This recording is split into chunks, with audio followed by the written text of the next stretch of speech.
Walter Hayes wasn't looking for another truck. At 68, he already had 3 vehicles on the farm, and 2 of them needed work. He had come to the Miller property for an old grain auger. Then he saw the pickup. It sat at the back of a timber barn, behind a broken cultivator and stacks of fence posts. "What's the story with that?" Walter asked. Tom Miller followed his eyes. "That thing." Dust covered the hood so completely, Walter couldn't identify the original color at first. Both front tires were flat. The rear tires had collapsed until the rims were almost touching the dirt floor. The driver's window was cloudy. One headlight was missing. A mouse nest filled the corner beneath the windshield. Tom shrugged. "Hasn't moved since 1986. Walter looked at him. 40 years? Close enough. He walked toward it. Old machinery usually told Walter something before he touched it. A hole in an engine block. A transmission lying on the floor. A cylinder head removed and never replaced. Parts scattered on the seat. Something explaining why the machine had stopped working. This truck offered none of those answers. Walter opened the hood. The hinges complained, but held. The engine was complete. Dirty. Corroded. Covered in evidence of rodents. But complete. Engine blown? No idea. Transmission? No idea. Who parked it? My Uncle Robert. Walter checked the oil dipstick. There was still oil in the pan. That meant little after 4 decades. But he continued looking. Why'd he stop driving it? Tom laughed. If I knew that, I would have told you. Walter examined the engine block. No obvious crack. No connecting rod through the side. No sign of a major fire. He looked beneath the truck. The dirt was dry and packed hard. There were old stains, but nothing that immediately told the story of catastrophic failure. Tom watched him. You thinking about buying it? Depends. On whether it runs? Walter shook his head.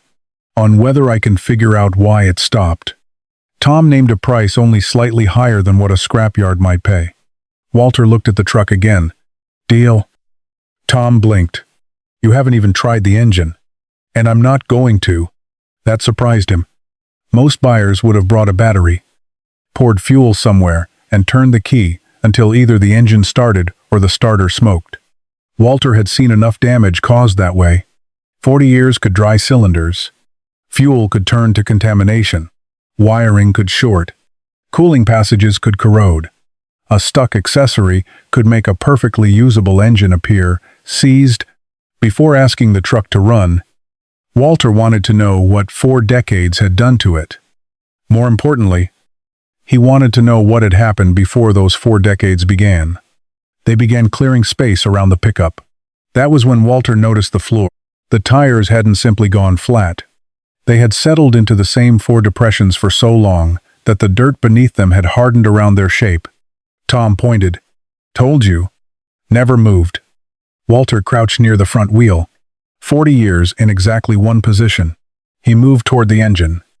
If the truck had thrown a rod or dumped its oil immediately before being parked, he expected at least some physical evidence. A damaged pan. A patched block. A trail. Something. Nothing obvious was there. He stood. What did your uncle do after he parked it? Tom thought. Nothing. Never tried fixing it? Not that I remember. Never sold it? No. Never let anybody drive it? Tom paused. That question seemed to reach somewhere deeper. No. Walter looked at him. Tom frowned. Actually, that's the strange part. What? When we were kids, we weren't supposed to touch this truck. Because it was broken? I assumed so. Walter looked through the dusty windshield. The key wasn't in the ignition. He opened the driver's door. The bench seat was torn. The floor was covered with mouse debris and old paper. But something else caught his attention.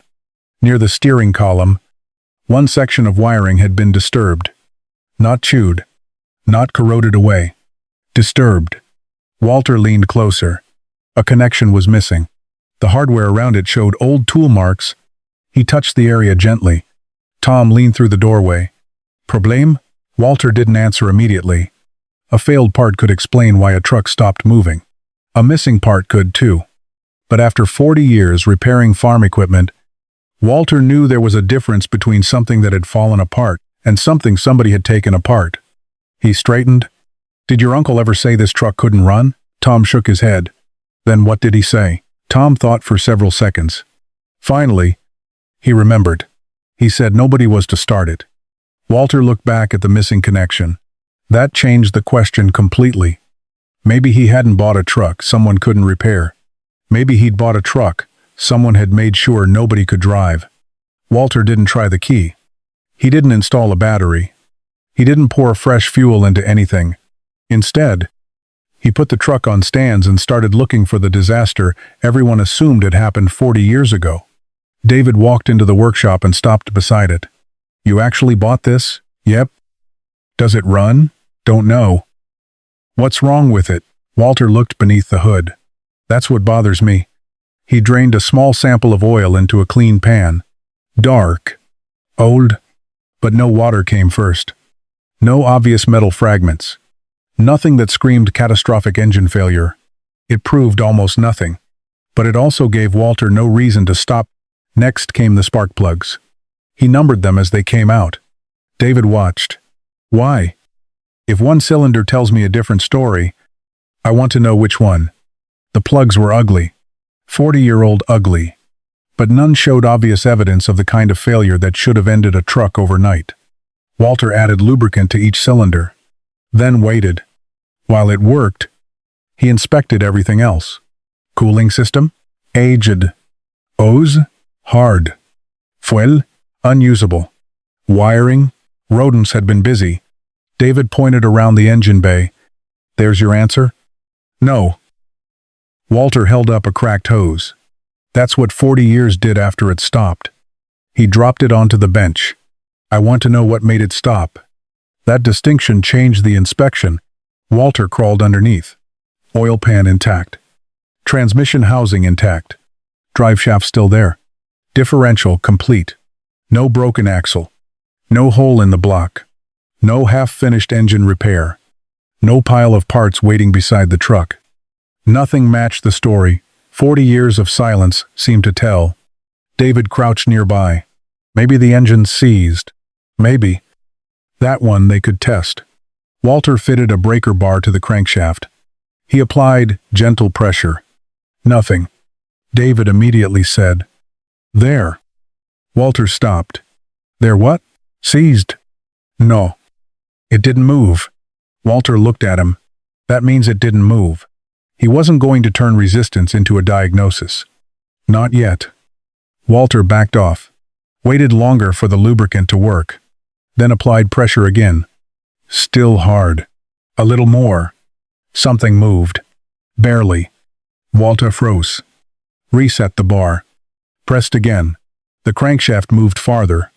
A quarter turn. Then half. Then one full revolution. David stood up. Walter kept going. Second revolution. Smoother. No hard stop. No sudden bend. No sound from inside that made him want to quit. David stared at the engine. "So it's not seized." "Now we know that." Walter removed the breaker bar. One explanation was gone. But that wasn't what interested him. What interested him was how many explanations were disappearing without a better one replacing them. He checked the driveline. Then the transmission. Again, nothing obvious enough to explain a truck being parked permanently. Finally, Walter opened the driver's door. The clue from the Miller barn was still there. Beneath the steering column. One missing connection. Walter cleaned 40 years of dust from the area. The difference became obvious. Some wiring nearby had been chewed. Some had corroded. This hadn't. The fastener had been backed out. The mounting point was empty. And around it, tool marks. David leaned through the other door. "Mice?" Walter ran his thumb across the marks. "Mice don't use wrenches." He traced the circuit. Whatever belonged there had been important to normal starting, but the wires hadn't been ripped out. They had been moved aside. Secured. Preserved. That bothered Walter more than a broken wire would have. Broken things created messes. This looked deliberate. David pointed beneath the dash. So somebody removed a bad part. Maybe? Isn't that the obvious answer? Walter looked back toward the engine. Complete. rotating. No visible catastrophic damage. Then toward the empty mounting point. If it was bad, why make the removal so clean? David shrugged. To replace it later? Then where's the replacement? Silence. Walter remembered what Tom had said. Nobody was to start it. At the barn, that had sounded like an old man's rule. Here, beneath proper light. It sounded different. Maybe it had been an instruction. Walter returned under the hood. This time he wasn't searching for damage. He followed the systems required to make the truck run. Electrical. Fuel. Ignition. His flashlight stopped. Near the fuel system, a linkage sat disconnected. Walter leaned closer. Not broken. Not rusted apart. Disconnected. Even the retaining hardware had been placed back through the empty hole. David saw Walter's expression. What? Walter pointed. That's two. Two what? Things that didn't fail. He looked toward the empty electrical mounting point. Somebody removed one, then back to the linkage, and disconnected another. David stared at the truck. Why would anyone do that? Walter straightened. 40 years had damaged plenty of things. But the oldest clues were beginning to say something else entirely. The truck hadn't simply become impossible to start. Someone had made it that way. Walter switched off the flashlight. Tomorrow, we stop looking for the failure. David frowned. What do we look for? Walter glanced from the missing electrical component to the disconnected fuel linkage, the person who wanted this truck to stay right where it was. Walter spent the next hour beneath the dashboard. He wasn't looking for 40 years of damage anymore. He was looking for intent. That changed what he noticed. Rodent damage was irregular. Teeth stripped insulation. Left rough edges in exposed copper. Corrosion spread wherever moisture reached metal. But the connection Walter had found looked different. A mounting point was empty. The threads were intact. The surrounding hardware showed wrench marks. Someone had removed something carefully. David held the flashlight. So what was there? Walter traced the wiring. A part of the starting circuit. Starter relay? Something in that chain. The exact component mattered less than what its absence meant. If it had failed, Walter would expect evidence someone had tried to replace it. Instead, the wiring had been secured out of the way. Nothing was hanging loose. Nothing had been cut in frustration. Whoever worked here had wanted the truck disabled without damaging it. Walter moved under the hood. He followed the circuit from the battery location toward the starter. Then he found another clue. A small linkage near the fuel system had been disconnected. Not broken. Disconnected. The retaining hardware had even been placed back through the empty hole. David stared at it. That's not an accident. No. If you fix both, would it start? Walter shook his head. Today? Probably not. 40 years had created too many new problems. Bad fuel alone could stop it. So, could corroded electrical connections, dried seals, or damaged ignition components. But in 1986, that was different.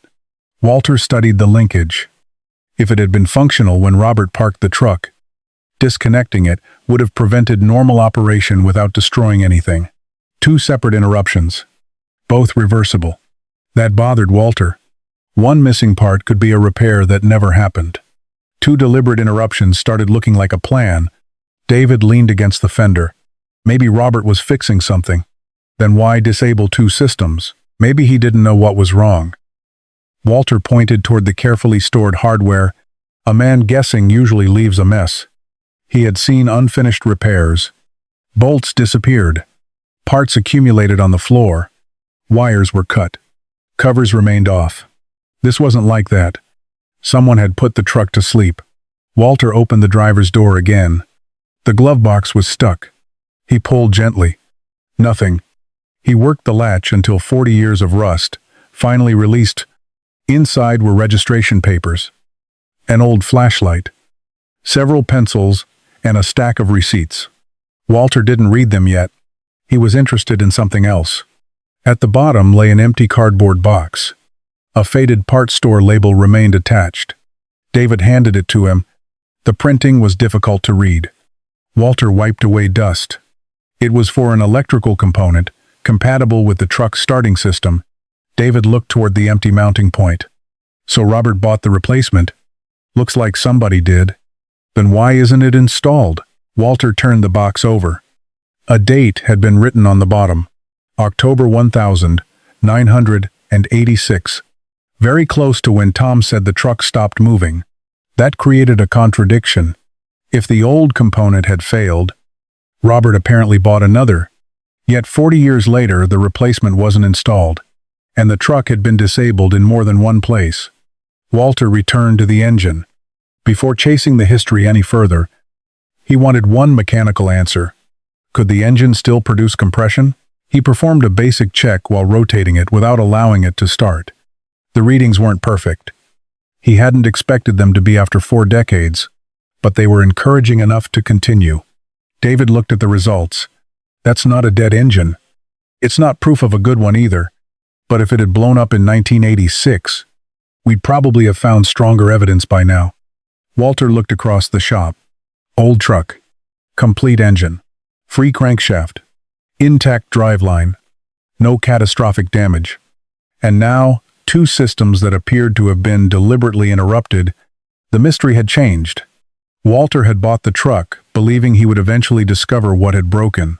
Instead, he was beginning to suspect nothing dramatic had broken at all. David picked up the empty parts box. So somebody didn't want it started? Walter nodded. Looks that way. Why not just take the key? Walter looked toward the ignition. That was exactly the question. Taking a key stopped an honest person. Disabling the truck in 2 places stopped someone, determined to drive it. Walter gathered the receipts from the glove box and arranged them by date. If Robert Miller had deliberately immobilized a working truck, Walter needed to know what happened immediately beforehand. Near the bottom of the stack, he found a service receipt dated only days before the truck disappeared into the barn.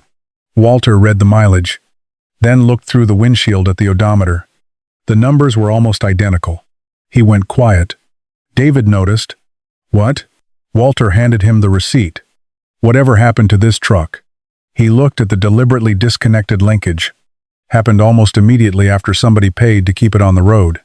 Walter read the service receipt again. Oil change. Filter. Brake adjustment. A minor electrical repair. Nothing that explained why the truck had been parked days later. More importantly, the mileage on the receipt was only 11 miles below the odometer. David noticed it too. So somebody serviced it, drove 11 miles, then parked it for 40 years? That's what the numbers say. Walter placed the receipt aside. Before digging deeper into Robert Miller's reasons, he wanted the truck itself to answer another question. Could it still try to run? Not start. Not yet. First, Walter prepared the engine for controlled cranking. The cylinders had already been lubricated. The crankshaft turned freely by hand. Now he drained the old oil completely. David watched the pan. No metal? Nothing obvious. Walter replaced the filter and added fresh oil. Then he inspected the cooling system again. One hose cracked as soon as he flexed it. Another connection showed heavy corrosion. They repaired only what was necessary for testing. Walter wasn't restoring the truck. Paint, upholstery, and tires could wait. The engine had to earn those things. Next came the fuel system. When Walter drained a sample from the tank, the smell told him enough. David stepped back. That used to be gasoline? 40 years ago. The liquid was dark and contaminated. Walter immediately isolated the original tank. Whatever happened next? He wasn't feeding that through an engine. He was trying to save. He installed a temporary clean supply. Then he returned to the missing electrical component. For diagnostic purposes, Walter restored the starting circuit correctly with a suitable replacement. The disconnected linkage remained untouched. That was deliberate. He wanted to change one thing at a time. David connected the battery. Ready? Walter removed the spark plugs again. We're not starting it. He turned the key. Click. Nothing. David sighed. Starter. Maybe. Walter checked the battery connections. Then the ground. 40 years of corrosion had created resistance between surfaces that looked connected but weren't conducting properly. He cleaned them. Tried again. Click. The starter moved the engine barely half a revolution. Walter stopped, cleaned another heavy connection. Third attempt. The engine rotated steadily. David smiled. Walter watched the oil pressure gauge he had temporarily installed. Nothing yet. He stopped after several seconds, waited, then cranked again. The needle trembled. On the next short cycle, it rose. Walter immediately released the key. Pressure. David leaned closer. So the engine's good? No. Walter gave him a look. It means the oil pump moved oil while we cranked it. That was all Walter was willing to claim. But another piece of the assumed catastrophic failure had disappeared. The engine turned. It built pressure. Nothing inside made a hard mechanical sound. Walter reinstalled the plugs and prepared the ignition system. Then he finally restored the disconnected linkage. David noticed how easily it went back together. That wasn't broken. No. Somebody definitely removed it. Walter nodded. The retaining hardware fit perfectly. No missing pieces. No damaged threads. Whatever Robert had done 40 years earlier, he had apparently intended it to be reversible. Walter climbed into the cab. David stood beside the open hood. Now you're actually starting it? Trying? Walter turned the key. Nothing. He stopped after a few seconds. No endless cranking. He checked fuel delivery. Adjusted what needed attention. Second attempt. A faint puff appeared from the exhaust. Walter released the key. David pointed. You saw that? Yes. Try again. Walter waited. Then turned the key. Cough. Both men froze. One cylinder had fired. Only once. But after 40 years, the sound changed the entire room. David grinned. It wants to run. Walter didn't smile. He was thinking about the receipt. 11 miles. A freshly serviced truck. 2 deliberately disabled systems. And now an engine that, despite 40 years of deterioration, still showed no obvious evidence of the catastrophic failure everyone had assumed. Walter shut everything down. David stared at him. Why stop now? Because we've answered enough mechanical questions for today. What does that mean? Walter picked up the stack of papers from the glove box. It means I'm done asking what broke. He held up the receipt dated days before the truck was parked. Tomorrow I'm finding out what happened during those 11 miles. Because the old pickup was beginning to tell Walter something very clearly. 40 years had made it difficult to start. But 40 years were not the reason it had stopped. Walter spread every paper from the glove box across his workbench. Most meant nothing. Old registrations, insurance cards, fuel receipts, a parts store invoice. Then he returned to the service receipt, October 14. Itinzhou by Bachelot. The odometer reading was written beneath the date. Walter walked to the truck and checked the dashboard again. 11 miles. That was all the truck had traveled after the service. David stood behind him. What exactly are you looking for? The last thing that happened before somebody stopped using it. Walter read the work order carefully. Oil and filter. Brake adjustment. Battery terminal cleaning. A minor electrical repair. Nothing major. No warning about engine damage. No transmission problem. No recommendation to stop driving. David pointed at the receipt. So Robert paid to maintain a truck he was about to park? That's what doesn't make sense. Walter checked another paper. A fuel receipt dated 2 days later.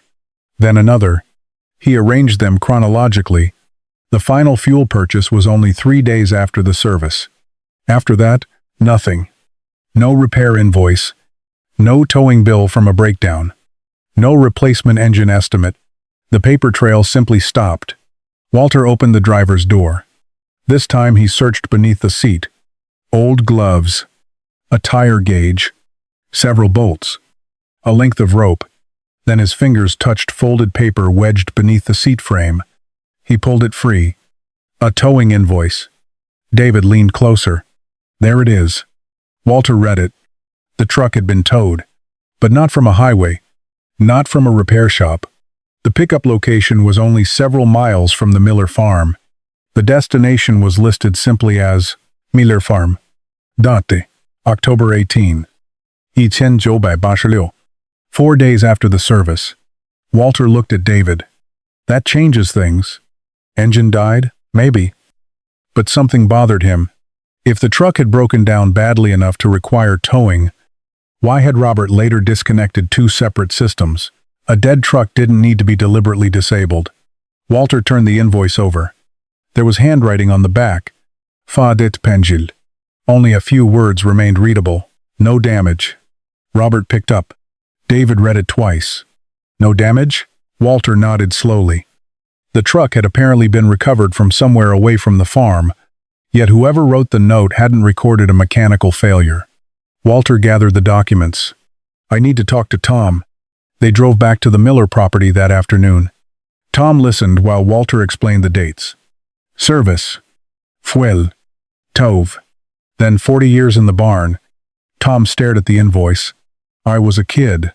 Do you remember the truck being towed home? No. Anything happening around that time? Tom shook his head. Then stopped. My dad might. 20 minutes later. Tom had his father on speakerphone. The man's voice was weak but clear. Walter kept the question simple. Do you remember why Robert stopped driving that pickup? Silence. Then, Robert didn't stop driving it. Walter looked at Tom. What do you mean? The old man continued. Somebody else drove it. Walter's attention sharpened. Who? Another pause. I'd rather not say. Walter didn't push. Was the truck damaged? No. Engine trouble? Not that I remember. Then why was it towed? The answer came slowly. Robert went and got it. Walter looked at the invoice again. The tow hadn't necessarily brought home a broken truck. It might have brought home a truck Robert didn't want driven. Walter asked one final question. What happened after it came back? This time the old man answered immediately. Robert put it in the barn. And then? He took something off it. Walter glanced at Tom. What? Don't know. But I remember what he told us. The room became quiet. He said nobody was starting that truck again. Walter thought about the missing electrical component, the disconnected linkage, the hardware carefully retained. Suddenly, neither looked like an unfinished repair. They looked like locks. The truck hadn't been disabled because Robert couldn't make it run. Robert had disabled it after it came home. Walter folded the towing invoice. For days he'd been searching for the failure that ended the truck's life. Now he finally understood why he couldn't find one. The truck might never have failed at all. Someone had done something with it that made Robert decide it should never leave the farm again. Walter didn't ask who had driven the truck. Not yet. The more important question was why Robert had reacted so strongly afterward.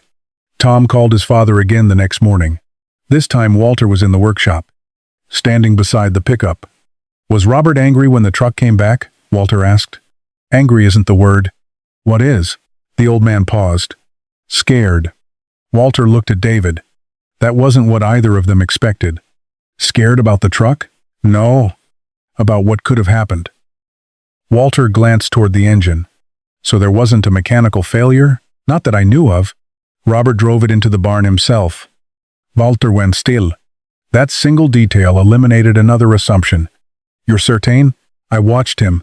The old man described what he remembered. The tow truck had brought the pickup back to the farmyard. Lauter. Robert checked it carefully. He looked underneath, opened the hood, then started it.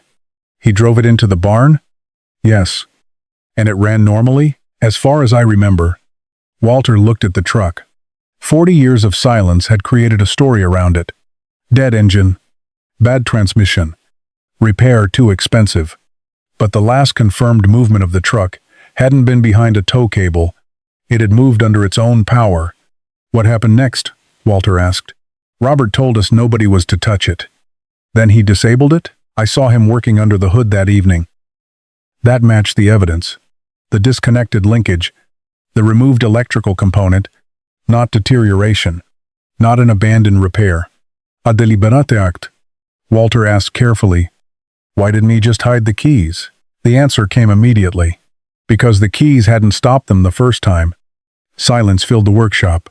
Walter finally understood. Somebody had taken the truck without permission. That was why removing the key wasn't enough. Robert wanted a second barrier.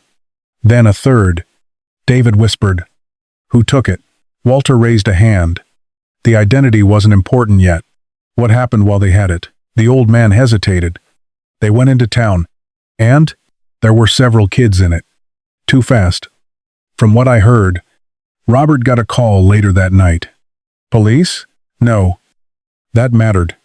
Walter waited. They'd left it beside the county road. Crash? No crash. Mechanical trouble? Don't think so. Then why leave it? The voice became quieter. Because they'd gotten scared. Walter didn't press for details. The man couldn't confidently remember. 40 years could turn fragments into certainty if you weren't careful. What mattered was what the evidence supported. The truck had been taken without permission. Something happened serious enough that the people using it abandoned it several miles away. Robert recovered it. The vehicle itself apparently wasn't badly damaged. Then Robert deliberately prevented it from being started again. Walter asked the question that had bothered him from the beginning. Why keep it for 40 years? I don't think he planned to. The old man explained that Robert bought another pickup the following year. The old truck became unnecessary. Months passed. Then years. Robert never sold it. Did he ever talk about putting it back on the road? Once or twice. Why didn't he? I don't know. That answer, Walter trusted more than a convenient story. After the call ended, David walked to the truck. So that's it? Part of it. We know why it was parked. We know why Robert didn't want anybody driving it. Walter opened the hood. But I want to know exactly how he made sure they couldn't. He traced the disconnected linkage again. Then, the starting circuit. 2 separate interruptions. Both reversible. Robert hadn't attacked the truck in anger. He had disabled it methodically. Walter stared at the empty mounting point. Then something occurred to him. If Robert had removed a functioning component simply to immobilize the truck, a farmer like him probably wouldn't have thrown it away. He would have put it somewhere. Walter called Tom. Is the barn cleaned out yet? Not completely. Don't throw away any old parts boxes. Why? Walter looked at the empty place beneath the dashboard. Because I think your uncle may have left the rest of this truck somewhere in that barn. And if Walter was right, the missing part might still be exactly where Robert had put it 40 years ago. Walter returned to the Miller barn with one question. Not what had broken. What had Robert removed? Tom opened the old cabinet nearest the place where the truck had sat. You really think it's still here? If he meant to throw it away, probably not. And if he meant to put it back? Walter switched on his flashlight. Then I'd look close. The cabinet held 40 years of farm leftovers. Bearings. Switches. Grease fittings. Coffee cans filled with bolts. Walter checked each shelf slowly. David pulled out an old electrical component. This? Walter took it. Correct age. Possible configuration. But Walter didn't celebrate. Maybe. Back at the workshop, he carried it directly to the empty mounting point beneath the dashboard. Bolt spacing matched. Terminals matched. The original wires reached it without stretching. David leaned closer. That's it. Walter corrected him. It fits. He removed the cover. The contacts were dirty. But there was no obvious burned terminal or catastrophic damage. Nothing explained why a functioning truck would have needed the component removed. Walter cleaned it carefully, then installed it. David looked toward the ignition. So Robert took out a good part? Looks that way. To stop it starting? Walter moved beneath the hood. That's what we're testing. He pointed to the second clue. The disconnected fuel linkage. Its retaining clip was still sitting in the hole where Robert had left it. Walter pulled it free. 40 years later, the linkage slipped back into place. No fabrication. No missing hardware. No repair. David stared at it. That wasn't broken either? No. One disabled system could have been unfinished maintenance. 2 changed the story. Walter stepped back. Electrical starting circuit interrupted. Fuel operation disconnected. Both reversible. Both requiring tools. And both performed on a truck that had been serviced only days before it disappeared into the barn. David understood. He didn't want somebody starting it. Walter nodded. Not easily. Why do both? Walter looked toward the cab. Because somebody who finds one problem might fix it. David's expression changed. But if they fix it and the truck still won't start, they assume something else is wrong. Robert hadn't destroyed the pickup. He had made it lie. For 40 years, the truck had looked like a machine that couldn't run. Now Walter was beginning to see something different. It had been made to appear broken. He connected the temporary clean fuel supply. Fresh oil was already in the engine. A mechanical pressure gauge remained installed. The cooling system had been made safe enough for a short test. Walter rotated the engine again before allowing ignition. Smooth. No hard stop. Oil pressure appeared during cranking. Then he restored ignition. David moved beside the open hood. Now? Walter climbed into the cab. Now we ask whether 40 years are the problem. He turned the key. Hurrah. Nothing. Walter stopped. David exhaled.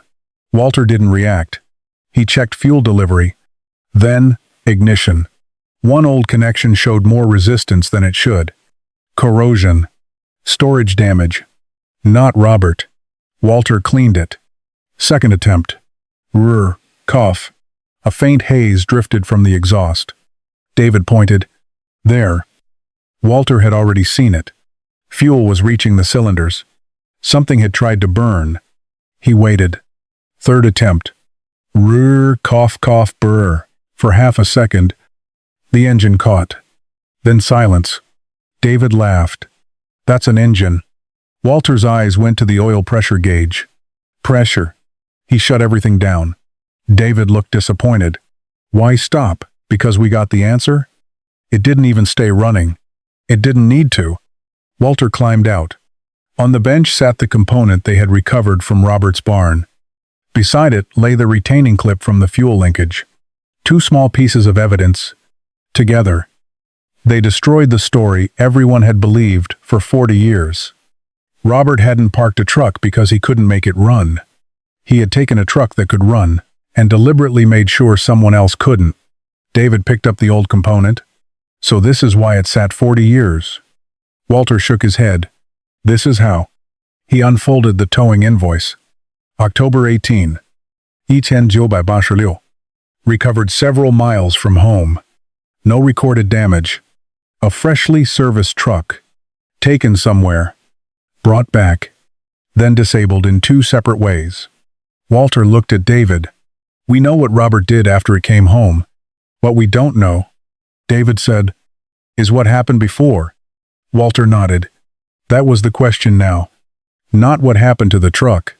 What happened inside it that frightened Robert enough to turn a running pickup into a machine nobody was allowed to start. Walter reached for the phone. Somebody in the Miller family had been avoiding that part of the story for 40 years. And this time, Walter intended to ask about the night the truck came home. Walter called Tom the following morning. I need to speak to your father one more time. This time, Walter asked only about October 18. $1900. No questions about engines. No questions about missing parts. What happened that night? The old man was silent for several seconds. Then he answered, My nephew took Robert's truck. Walter glanced at David. How old? 17. Did Robert give him permission? No. That explained the keys. The boy had apparently found the spare set and picked up 2 friends. Robert discovered the truck missing after dark. Hours later, the telephone rang. The pickup had been left beside a county road several miles away. Why? They'd been driving too fast. Did they crash? No. Hit anything? Not that I know of. Walter waited. The old man continued. They came over a hill and nearly went through an intersection. Nearly. That word mattered. A car was approaching on the crossing road. The boy braked hard, lost control briefly, and ended up partly on the shoulder. Nobody was injured. The truck wasn't wrecked. But the 3 teenagers were frightened enough to leave it there and find another way home. Robert heard the story later. He didn't say much. The old man recalled. That was worse than yelling. The next morning, Robert arranged for the truck to be recovered. Walter looked at the towing invoice. Now the document made sense. The truck hadn't been towed because it couldn't move. It had been towed because Robert didn't want the boy returning for it. What happened when it reached the farm? Robert checked it. Then drove it into the barn? Yes. And disabled it? That evening, The timeline finally locked together. October 14, routine service. October 17, fuel. October 18, truck taken without permission.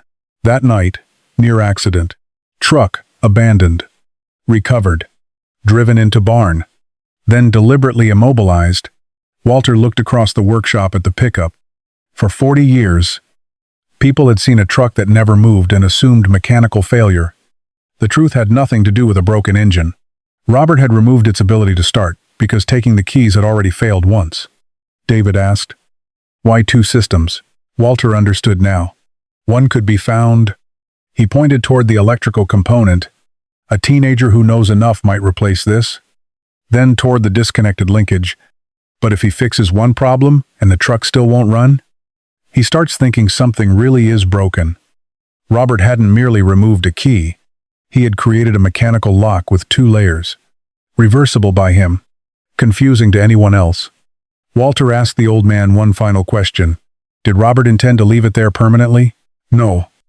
The answer came quickly. He said he'd deal with it after things settled down. But things didn't settle down in the way people expected. The teenager left home the following year. Robert acquired another pickup. Farm work continued. The old truck became unnecessary.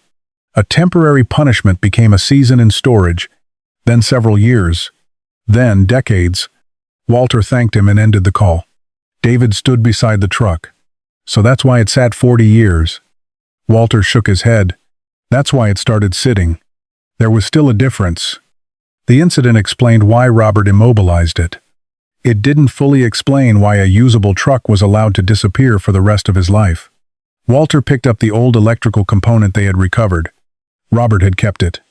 That suggested he hadn't intended to destroy the truck or permanently retire it. He had preserved the possibility of reversing his decision. Walter looked toward the pickup. What? David asked. If Robert meant to put this back someday, he may have kept more than this. More parts? Maybe. Walter remembered the empty parts box from the glove compartment. Then the cabinets beside the truck's original parking place. They had searched for one missing component. They hadn't searched for anything else Robert might have removed or preserved before leaving the truck. Walter grabbed his coat. Where are you going? Back to the barn. Why? Walter held up the recovered component. Because this wasn't thrown away. He looked toward the old truck. And I want to know what else Robert expected to come back for. Walter wasn't looking for another part. He was looking for proof that Robert had planned to come back. The next morning, he and David returned to the Miller barn. Tom stood in the doorway. You already found what he removed. Some of it. So what are we looking for now? Walter looked toward the shelves. How he left it. Tom frowned. Walter walked past him. The first component they'd recovered had changed the mechanical story. It fit. It worked. It helped prove the truck had been deliberately disabled. But something still bothered Walter. Robert hadn't smashed anything.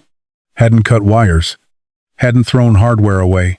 He had disconnected systems carefully enough that someone could reverse the work later. That suggested intention. Walter wanted evidence. They searched the shelves nearest the old workbench. Most of what they found looked exactly like 40 years of farm storage should look. Loose bolts, rusty bearings, broken switches, parts with no labels and no obvious purpose. Then David called from the back wall. Walter. He was holding a small cardboard box. No label. No writing. But it wasn't the box that stopped Walter. It was what was inside. A component wrapped in an old shop rag. Walter unfolded it. The metal beneath was dirty, but protected. David noticed something else. There. A small plastic bag had been tucked into the rag. Inside were 2 bolts. 2 washers. 1 clip. Walter emptied them onto his palm. Tom stared. My father did that. Walter didn't answer. He carried everything to the truck. 1 bolt entered an empty threaded hole perfectly.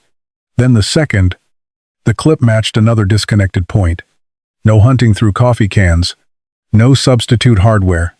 No fabrication. Everything Robert would have needed to reverse his own work had been kept together. David smiled. So he was going to fix it. Walter shook his head. Put it back. What's the difference? He may not have thought it was broken. That silenced them. Walter looked toward the truck. For 40 years, the family had treated the barn as the place where the pickup had gone to die. But Robert's storage told a different story. People threw away broken pieces. They tossed useless hardware into cans. They left damaged parts exposed. Robert had wrapped these, saved the fasteners, kept the pieces close to the truck. Not like scrap, like unfinished work. Tom sat on the edge of the workbench. He always said he'd get back to things. Walter glanced at him. This one too? Tom looked toward the pickup. I don't know. That answer mattered. Walter didn't want a memory created after the evidence had already suggested the story. So he returned to the machine. They installed only what they could identify with confidence.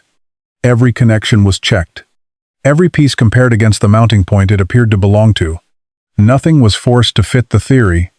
When the final linkage moved through its full travel, Walter stopped. David looked toward the cab. Try it? Walter nodded. Fresh fuel. Temporary pressure gauge. Cooling system ready.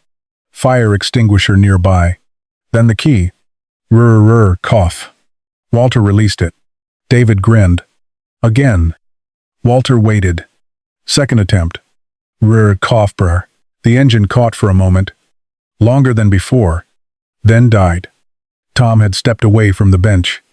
For the first time, he was staring at the truck, not as something his father had abandoned, but as something his father might have expected to hear again. David reached for the fuel adjustment. Walter stopped him. Not yet. It almost ran.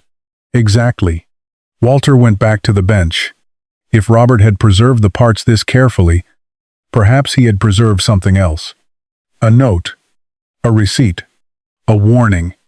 Anything that explained what he expected to do next. Walter opened the box again. Empty. He unfolded the rag. Nothing. Then Tom spoke. There was another place. Walter looked up. My father kept things he didn't want us touching on the top shelf above the old parts cabinet. They moved the ladder. Dust covered the shelf so completely that Walter could see where objects had once sat. At the back was a metal tobacco tin. Tom brought it down. Inside were spare keys, old quarter pins, 2 folded receipts, and a small piece of paper. Walter opened it. 3 lines. No story. No explanation. Just Robert's handwriting. Walter read the first line. Then the second. His expression changed at the third. David noticed. What does it say? Walter looked toward the truck. For 40 years, everyone had assumed Robert had removed those parts because he was finished with it. The wrapped components had just proved the opposite. He had expected to return. And the note in Walter's hand might explain why he never did. Walter folded it once. Don't touch the key. David stared at him. Why? Walter picked up his flashlight. Because before we start that engine for real, there's one thing Robert wanted checked first. Walter didn't turn the key. Not yet. The note from Robert's tobacco tin lay open on the workbench. 3 short lines. The first 2 were reminders about the parts he'd removed. The third was different. Check brakes before driving. David read it again. So that's what stopped you yesterday. Walter nodded. Robert hadn't left instructions for repairing a dead truck. He'd left himself a reminder for the day he put a running truck back into service. That distinction mattered. The engine had already coughed. It had caught briefly, but if Walter was right about Robert, the goal was no longer simply to make noise. It was to finish what Robert had expected to do. Walter inspected the braking system from end to end. 40 years had done what 40 years did. Old fluid. Corrosion. El rubber. Components. Walter wouldn't trust because an engine happened to run. They repaired only what was necessary to make a controlled movement safe. Then Walter checked everything else one final time. Fresh oil. Clean temporary fuel. Cooling system ready. Robert's removed components restored. Mechanical oil pressure gauge connected. David watched him check the fuel line again. That's 5 times. Walter looked at him. Then we know it wasn't 4. He climbed into the cab. The cracked seat compressed beneath him. David stood beside the open hood. Tom had come over from the Miller farm. He stayed several feet back. For him, this wasn't an old truck being started. It was the last place his father's work had stopped. Walter turned the key. What? Nothing. He released it. Waited. Second attempt. Rrr, cough cough.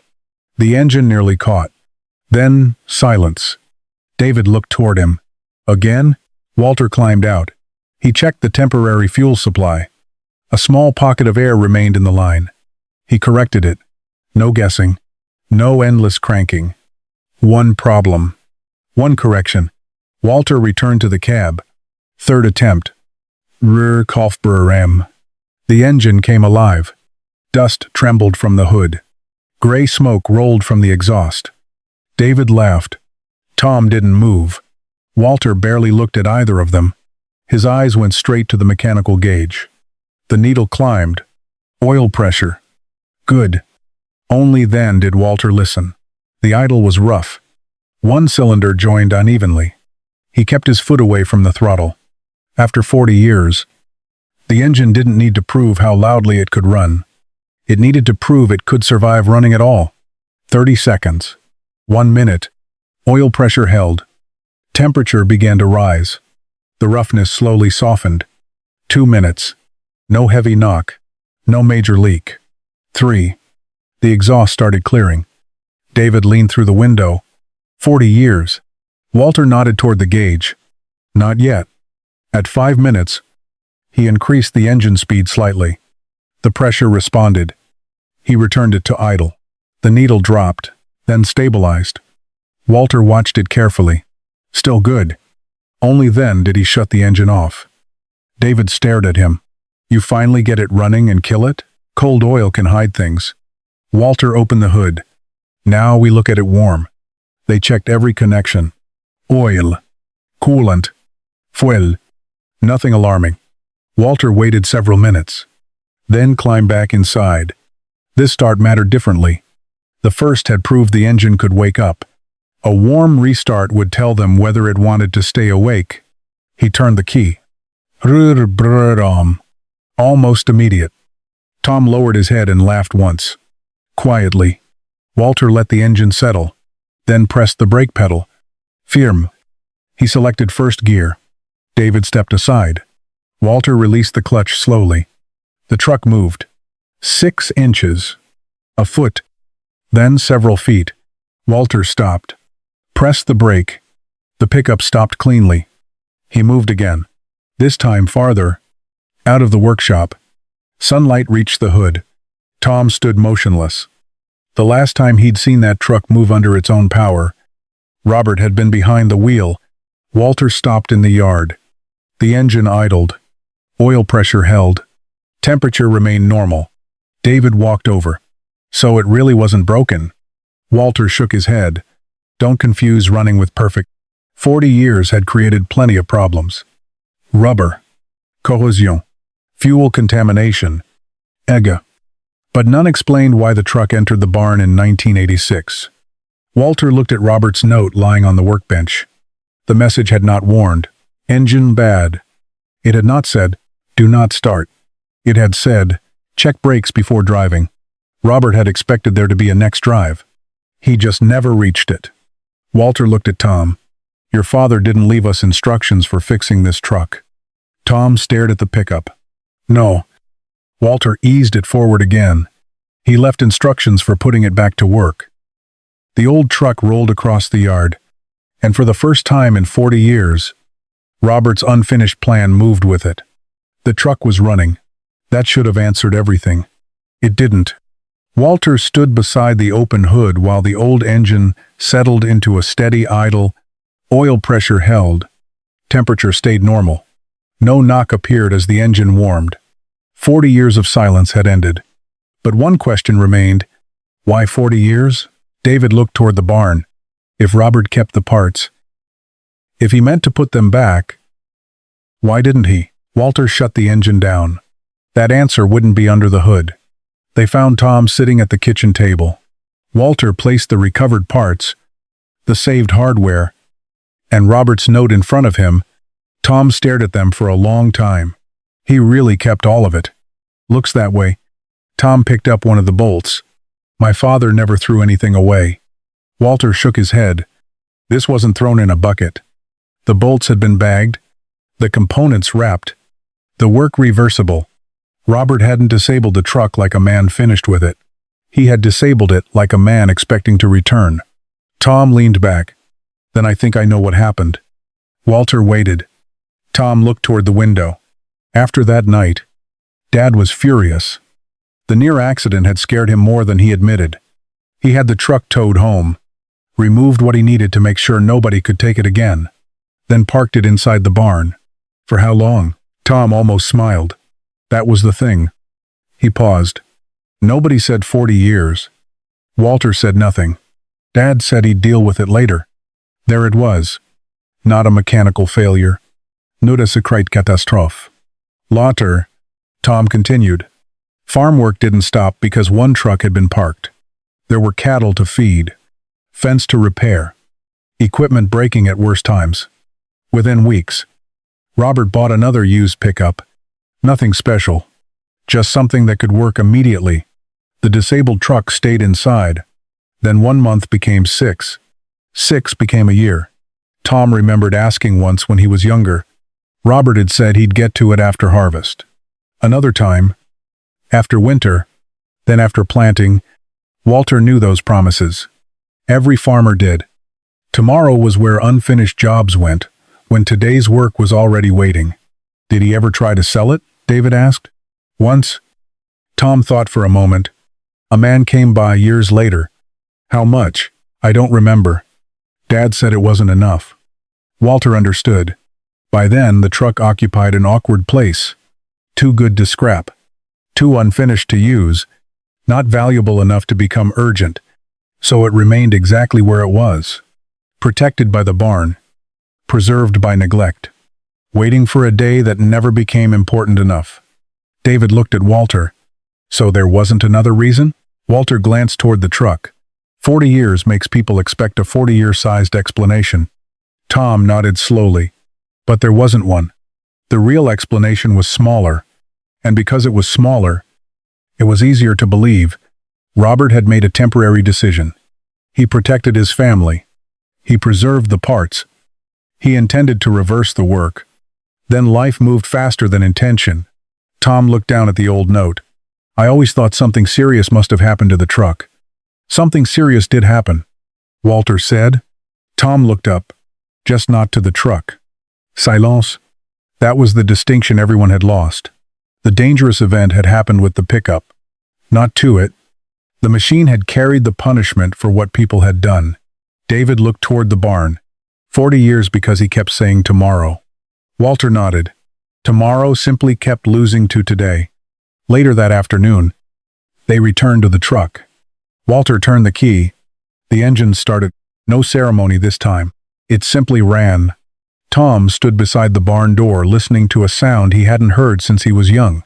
After a while, he smiled. Dad would have hated that we figured it out. David laughed. Why? Because he'd have to admit the truck was fine. Walter looked at the faded bodywork. Not fine. He watched the oil pressure gauge. Useful. There was still work ahead. Brakes. Tears. Hoses. 40 years of age could not be erased because an engine ran. But those were ordinary problems now. Known problems. Repairable problems. The mystery was over. Walter finally understood what had kept the truck in that barn. It wasn't a failed engine. It wasn't an impossible repair. It wasn't even Robert's decision to disable it. It was something far more ordinary. A man had intended to come back tomorrow. And then, one day at a time, tomorrow became 40 years. 3 days later, Walter drove the truck back to the Miller farm, not on a trailer, under its own power.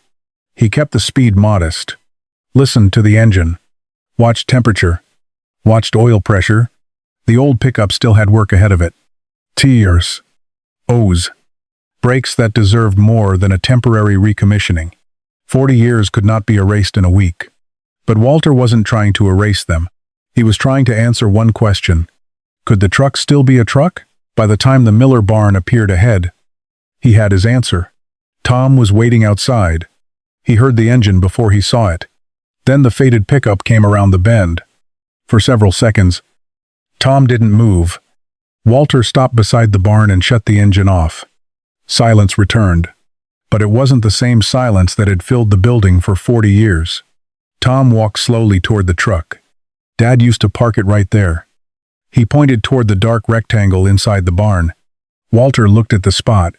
40 years earlier, Robert had driven the pickup into that space after having it towed home. He removed enough to keep anyone from taking it again, wrapped the parts, saved the hardware, left himself a note, and intended to come back. Tom ran his hand across the fender.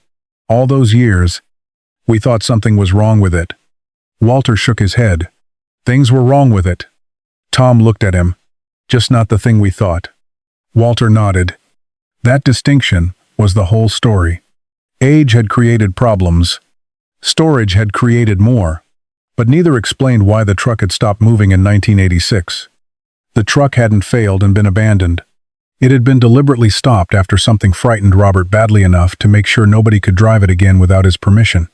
Then the emergency passed. Work returned. Another truck took its place. And later kept moving farther away. Until later became 40 years. David pulled into the yard behind them. He walked around the pickup once. So what now? Tom smiled. Restore it? Walter looked at the faded paint. No. David laughed. You really hate paint. I hate fixing things that aren't keeping a machine from doing its job.